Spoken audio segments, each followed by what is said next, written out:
पहुंचे हैं गंगा के किनारे, एक छोटा सा गांव है श्रृंगवेरपुर। गुह वहां का राजा है।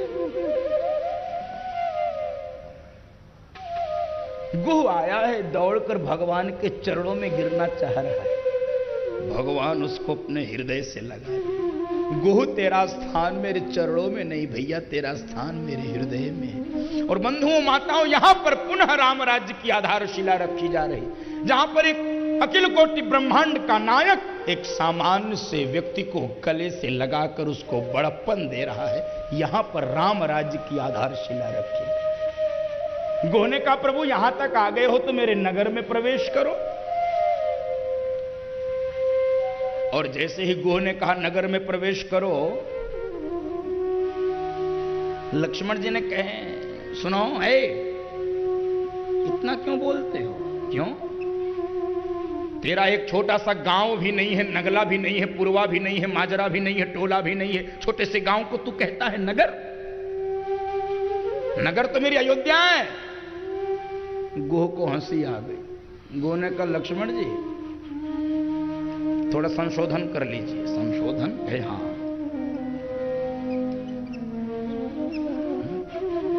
पहले भी संशोधन के बिल आते रहे हैं, कोई झंझट नहीं हुआ है। अभी झंझट होना शुरू हो गया है, क्योंकि वो समझ नहीं हो पा रही इस देश के लोगों को कि भाई पहले समझ लो, पढ़ लो, खोल लो, लिख लो। इतने ये क्यों इतने लाचार बने हुए हैं? हाथ कंगन को आरसी क्या, पढ़े लिखे को फारसी क्या? खोलो पढ़ो, क्या है बिल में? हल्ला पूरे देश में मचा दिया। हमको निकाला जा रहा, हमको निकाला जा रहा, हमको निकाला जा रहा। नहीं, ये भय तुमको क्यों सता रहा है? क्योंकि तुम, अब छोड़ो, ज्यादा बोल जाऊंगा, जाने दो।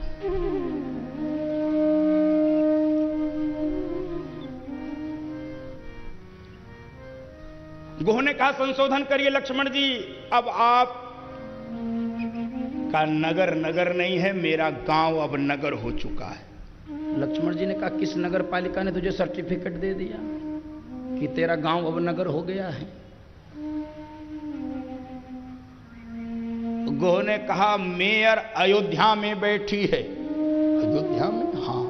लक्ष्मण जी याद करिए, जब आप अयोध्या से चले थे तो आपकी मां ने क्या कहा था? अवध जहां राम निवासु, अवध जहां राम निवासु, ताहि दिवस भानु प्रकाशु, ताहि दिवस भानु प्रकाशु। अरे अयोध्या तो वहां है जहां पर राम होता है, इसलिए मेरा गांव अब नगर है। आज एक सामान्य से व्यक्ति की बात पर काल निरुत्तर हो गया। काल निरुत्तर हो गया। तो भगवान ने कहा, देखो मैं नगर में तो प्रवेश नहीं करूंगा, मैं नगर में तो प्रवेश नहीं करूंगा। और भगवान ने एक सिंसपा वृक्ष के नीचे रात्रि व्यतीत की है। और प्रातःकाल भगवान ने सुमंत्र जी को बुलाया है। सुमंत्र जी, अब आपको यहां से लौटना पड़ेगा, क्योंकि आपके राज्य की सीमा यहां तक थी, आप यहां तक के प्रधानमंत्री थे, अब आपको लौटना पड़ेगा। सुमंत्र जी को लौटा रहे हैं। क्यों लौटा रहे हैं? क्यों लौटा रहे? क्योंकि भगवान जानते हैं सुमंत्र जी प्रधानमंत्री हैं, इनको प्रोटोकॉल में चलने की आदत है, और जिसको एक बार प्रोटोकॉल मिल जाता उसको बार बार उसकी आदत बहुत खराब हो जाती है। तो भगवान ये जानते हैं कि ये प्रधानमंत्री हैं, प्रोटोकॉल चाहेंगे, और केवट के पास मैं जाऊंगा वो प्रोटोकॉल देगा नहीं। वो बड़ा सीधा साधा सरल है, भोला भाला है, और ये उसको मारने के लिए कुनमुनाएंगे, और मैं जो रसभरी क्रीड़ा करना चाहता हूं केवट के साथ वो कर नहीं पाऊंगा। इसलिए सुमंत्र जी, अब आपको यहां से अयोध्या जाना पड़ेगा। सुमंत्र जी कहने लगे, नहीं नहीं प्रभु, नहीं जाऊंगा। और बंधुओं माताओं, जबरदस्ती रथ में बिठाया है, और गोस्वामी जी को पुनः बरबस शब्द लिखना पड़ा। क्या प्रसंग है इसमें, क्या मर्म है, क्या संकेत छिपा है? भगवान क्यों आए केवट के पास? क्या जो 3 डग में सारी सृष्टि को नाप सकता है, वो क्या पैदल गंगा नहीं पार कर सकता? कर सकता है। तो भगवान केवट के पास क्यों आए? भगवान केवट के पास क्यों आए?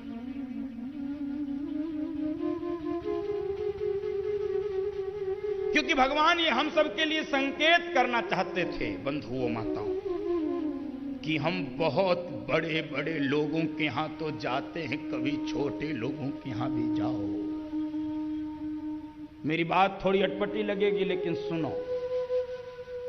हम बड़े लोगों के यहां जाते, मुझे कोई आपत्ति नहीं, जाएं, मुझे कोई आपत्ति नहीं। लेकिन मैं एक पूछना चाहता हूं कि हम कभी क्यों नहीं जाते अपने उस नौकर के यहां जो हमारे यहां 24 घंटे काम करता है?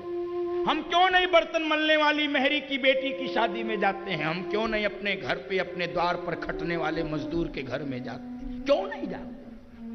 क्योंकि वो छोटा है।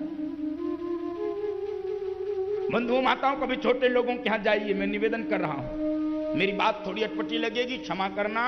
बड़े लोगों के यहां हो सकता है कुछ औपचारिकता भी झेलनी पड़े आपको, लेकिन कभी मेरे कहने से, कभी बिना बताए अचानक पहुंच जाओ अपने नौकर के यहां, अपने बर्तन मलने वाली मेहरी के यहां अचानक बिना बताए पहुंच जाओ। बंधुओं माताओं, विश्वास करना, जब आपको वो देखेगा, अरे अब क्या करें, इधर बिठाएं उधर बिठाएं, कहां बिठाएं? अपने शरीर का कपड़ा उतार कर इधर झाड़ेगा, उधर झोड़ेगा, कहां बिठाएं? और यही सोचेगा, हे भगवान मेरा सीना फाड़ दो, आज अपने मालिक को अपने हृदय में बिठा लूं, मेरा मालिक ही तो जाया करो।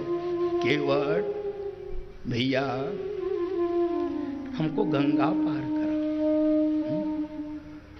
सारी दुनिया जिससे मांगती है और शर्त पूर्वक हम मांगते हैं, और यदि भगवान मना कर दे देने के लिए तो हम पूजा पाठ बंद कर देंगे। भगवान किसी दिन कह दे कि नहीं देंगे, अब बताओ क्या करोगे? हम लोग आरती में सबसे पहले क्या गाते हैं? जो ध्यावे फल पावे, दुख बिन से मन का, स्वामी दुख बिन से मन का, सुख संपत्ति घर आवे, सुख संपत्ति घर आवे, कष्ट मिटे तन का, ओम जय जगदीश हरे। जो ध्यावे फल पावे। इसके बाद कहते हैं, मात पिता तुम तेरे मेरे, और तुम ठाकुर मेरे, तुम रक्षक मेरे, और ये सब तो ठीक है, विषय विकार मिटाओ, ये सब भले बाद में करना, फल पहले दे दो। हम शर्त पूर्वक मांगते हैं और आज वो सबको देने वाला मांग रहा है। बड़ी अटपटी बात है। हमको तो सबको भगवान से चाहिए, जो आज वो भगवान क्यों मांग रहा है? अच्छा बताइए, आपको भगवान चाहिए कि भगवान से चाहिए? भगवान कि भगवान से? तेज बोलो। भगवान। अच्छा, अभी दिलाता हूं। सबको भगवान चाहिए, भगवान से नहीं चाहिए। अच्छा, जिनको जिनको भगवान चाहिए उनके लिए आज ही सुबह सुबह मैसेज आया था भगवान का हमारे। वो कह रहे थे जिनको भगवान चाहिए उनके लिए जरा थोड़ा गा देना। जो ध्यावे फल जावे। इधर जाए, इधर। जो ध्यावे फल जावे, कष्ट बढ़े तन का।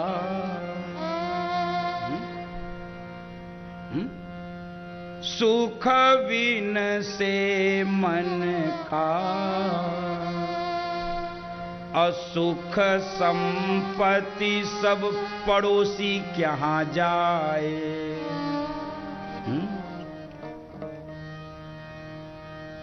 आइए, स्वागत है।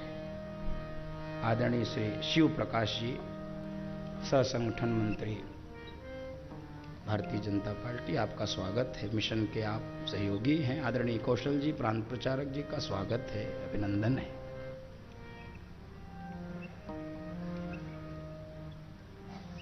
जो ध्यावे फल पावे। अब यदि ऐसा हो जाए कि जो ध्यावे फल जावे, सुख विन से मन का, और सुख संपत्ति पड़ोसी के यहां जाए, और कष्ट बढ़े तन का, अब कितने लोग आरती गाओगे? अभी तो कह रहे थे ना भगवान चाहिए।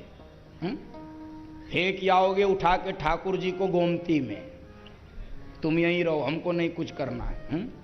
हम चाहते तो हैं भगवान बंधुओं माताओं, लेकिन अपने शर्त के अनुसार, अपने शर्त के अनुसार। हम चाहते तो हैं भगवान हमको मिले, लेकिन हम जैसा चाहते हैं वैसा नहीं।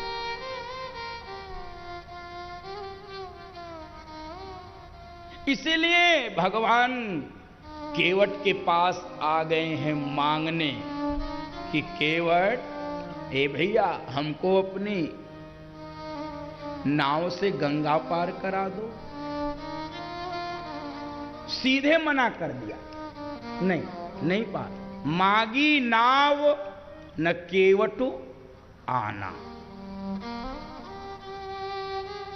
तो भगवान ने कहा भाई क्यों नहीं पार कराओगे, तुम्हारा तो ये काम है। कहे हाँ काम तो है, लेकिन आपको नहीं पार कराऊंगा, क्योंकि आपका मर्म जानता हूं।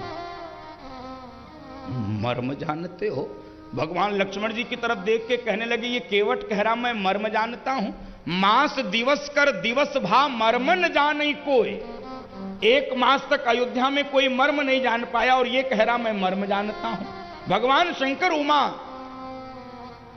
मैया से कहते हैं उमा मर्म या काहू न जाना, और ये केवट कह रहा मैं मर्म जानता हूं। लक्ष्मण जी तुम भी मेरा मर्म नहीं जान पाए, लक्ष्मण हो मर्म न जाना, और ये कह रहा मैं मर्म जानता हूं। अरे ब्रह्मा विष्णु महेश भी मेरा मर्म नहीं जान पाए, तेऊ न जाने मर्म हमारा। और ये गांव का सामान्य सा व्यक्ति केवट कह रहा मैं आपका मर्म जानता हूं। तो भगवान को पूछना ही पड़ा, ए केवट तुम क्या मर्म जानते हो, जरा बताओ। छुवत सिला भई नारी सुहाई, छुवत सिला भई नारी सुहाई, पाहन तेरा काट कठिनाई, पाहन तेरा काट कठिनाई। छुवत सिला भई नारी सुहाई। मैंने सुना है आपके चरणों की रज में वो शक्ति है जो एक पत्थर को ऋषि पत्नी बना दी। अब मेरी नाव तो ये लकड़ी की ही है, और यदि ये नाव मेरी चली गई तो कितने झंझट होंगे। एक तो मेरा धंधा चला जाएगा, इसी नाव से लोगों को गंगा पार करा के मैं अपने परिवार का भरण पोषण करता हूं। चलो नौकरी कहीं और कर लूंगा, मजदूरी कर लूंगा, परिवार तो पाल लूंगा, लेकिन ये जो दूसरा संकट आ जाएगा, क्या ये जो दूसरी पत्नी आ जाएगी, इसका क्या करेंगे? इसको कैसे घर पे लेकर जाएंगे? मेरी पत्नी ने तो ये तमाशा देखा नहीं है आपका कि आपने छुआ और ये नाव पत्नी बन गई, तो मैं उसको कैसे समझाऊंगा, मैं उसको कैसे समझाऊंगा? लक्ष्मण जी ने कहा सुनो, भगवान को समझा सकते हो खड़े खड़े, पत्नी को नहीं। तो केवट ने कहा हाँ भगवान को समझाना आसान है। बहुत हंस दिए हो। भगवान को समझाया जा सकता है, लेकिन पत्नी को नहीं। ऐसा मैं नहीं कह रहा हूं, ऐसा केवट कह रहा। और बंधुओं माताओं, केवट मना कर रहा है, केवट मना कर रहा है, केवट मना कर रहा है।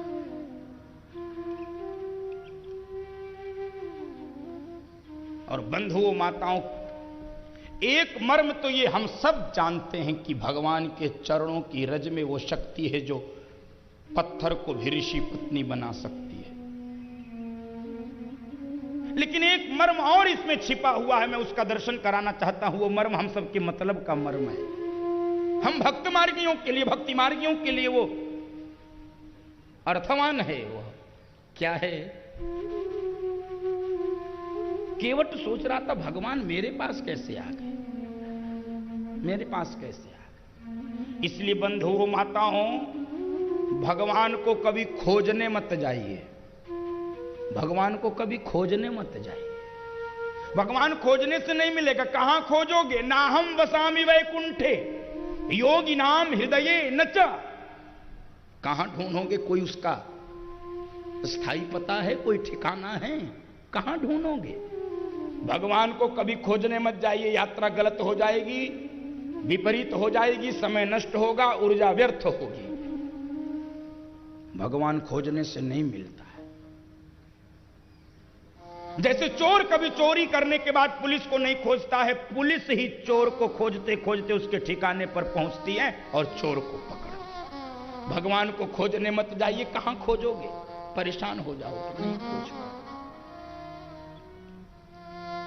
बंधुओं माताओं, भगवान को खोजिए मत। अपने आसन पर बैठकर, अपने कमरे में बैठकर, अपने चारपाई पर बैठकर, अपने कुर्सी पर बैठकर, अपने ऑफिस में, अपने खेत में, अपने अपने कर्म भूमि में केवल भगवान को पुकारिए और आपकी पुकार सुनकर भगवान स्वयं आपके दरवाजे की कुंडी खटखटाने लगेगा, आपके द्वार पर पहुंच जाएगा। बंधुओं माताओं, भगवान पुकारने से मिलता है। खोज पुकारो।